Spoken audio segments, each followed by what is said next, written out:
आडवाणी जोशी के बाद मोदी की बारी, संन्यास लेंगे या सियासत रहेगी जारी।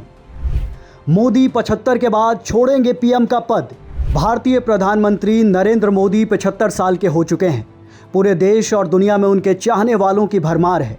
लेकिन एक सवाल जो सभी के मन में इस वक्त चल रहा है और शायद पीएम मोदी के मन में भी चल रहा होगा, भारतीय राजनीति का वो सवाल जिसने पिछले कुछ दिनों में हलचल मचा दी है, क्या नरेंद्र मोदी 75 की उम्र पार करने के बाद पद छोड़ेंगे? क्योंकि यही नियम कभी लाल कृष्ण आडवाणी और मुरली मनोहर जोशी जैसे दिग्गजों पर लागू हुआ था। लेकिन अब जब मोदी खुद उसी उम्र पर पहुंच चुके हैं, तो क्या अब वो सक्रिय राजनीति से संन्यास लेंगे?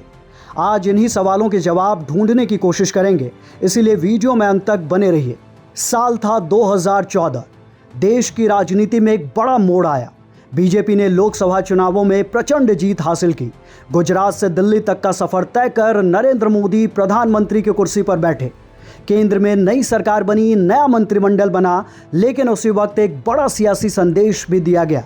पार्टी के दो दिग्गज चेहरे लाल कृष्ण आडवाणी और मुरली मनोहर जोशी को मंत्रिमंडल से बाहर रखा गया। वजह मानी गई उम्र। दोनों नेता उस समय 75 पार कर चुके थे। पार्टी ने उन्हें सक्रिय राजनीति से हटाकर मार्गदर्शक मंडल में डाल दिया। यानी एक तरह से इशारों ही इशारों में ये बताने की कोशिश की गई कि 75 की उम्र के बाद सत्ता का सीधा खेल खत्म और केवल मार्गदर्शन का रोल बाकी। लेकिन अब 2025 की राजनीति में एक नया सवाल खड़ा हो रहा है। वही नरेंद्र मोदी जिन्होंने ये नियम लागू होते देखा, अब खुद 75 के पड़ाव पर पहुंच चुके हैं। सवाल ये है कि क्या वही नियम अब पीएम मोदी पर भी लागू होगा? क्या मोदी भी सत्ता छोड़कर केवल मार्गदर्शक बन जाएंगे? हालांकि बीजेपी की ओर से इस नियम का कभी भी औपचारिक रूप से ऐलान नहीं किया गया और ये पार्टी संविधान में भी दर्ज नहीं है। जानकारी के अनुसार इस नियम को औपचारिक रूप से सबसे पहले आनंदीबेन पटेल ने स्वीकार किया था। आनंदीबेन ने साल 2016 में गुजरात के मुख्यमंत्री पद से इस्तीफा दिया था। उन्होंने कहा था, मैं हमेशा से ही बीजेपी की विचारधारा, सिद्धांत और अनुशासन से प्रेरित हूँ। इसका आज तक पालन करती आई हूँ। पिछले कुछ समय से पार्टी में 75 से ऊपर उम्र के नेता और कार्यकर्ता स्वेच्छा से अपना पद छोड़ रहे हैं, जिससे युवाओं को मौका मिले। ये एक बहुत अच्छी परंपरा है। मेरे भी नवंबर महीने में 75 साल पूरे होने जा रहे हैं। इस बयान ने उस समय संदेश दिया कि पार्टी में उम्र की एक सीमा तय हो गई है। हालांकि इसके बाद हमेशा इसका पालन नहीं हुआ। वरिष्ठ नेता यशवंत सिन्हा को भी आडवाणी और जोशी की तरह बीजेपी में सक्रिय राजनीति से अलग कर दिया गया था।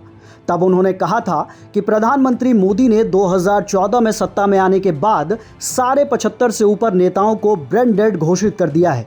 दूसरी ओर गृह मंत्री अमित शाह ने पिछले दिनों ये स्पष्ट कर दिया था कि पार्टी संविधान में ऐसी कोई बाध्यता नहीं है। उन्होंने ये भी कहा कि प्रधानमंत्री नरेंद्र मोदी 75 की उम्र में रिटायर नहीं होंगे। अमित शाह ने कहा था, ये भारतीय जनता पार्टी के संविधान में कहीं नहीं लिखा है। मोदी जी ही ये टर्म पूरा करेंगे और मोदी जी ही आगे देश का नेतृत्व करते रहेंगे। इसे लेकर भारतीय जनता पार्टी में कोई कन्फ्यूज़न नहीं है। ये कन्फ्यूज़न बस खड़ा किया जा रहा है।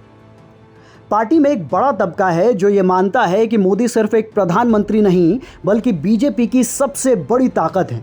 उनका कद, करिश्मा और जनाधार 75 के आंकड़े से कहीं आगे है।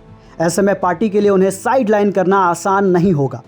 दूसरी तरफ आलोचक कहते हैं कि अगर आडवाणी और जोशी पर उम्र का नियम लागू हुआ था, तो मोदी पर क्यों नहीं? क्या यह नियम सिर्फ सुविधा अनुसार इस्तेमाल किया जाएगा?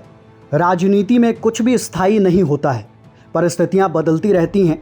फिलहाल नरेंद्र मोदी नीतीश कुमार और चंद्रबाबू नायडू के भरोसे पीएम पद पर बने हुए हैं, लेकिन कब तक बने रहेंगे ये सब कुछ समय और परिस्थिति पर निर्भर करता है। आपके इस पूरे मामले पर क्या राय है, कमेंट करके हमें बताइए। और वीडियो अच्छी लगी हो तो इसे लाइक करें, शेयर करें और चैनल को सब्सक्राइब ज़रूर कर लें। शुक्रिया।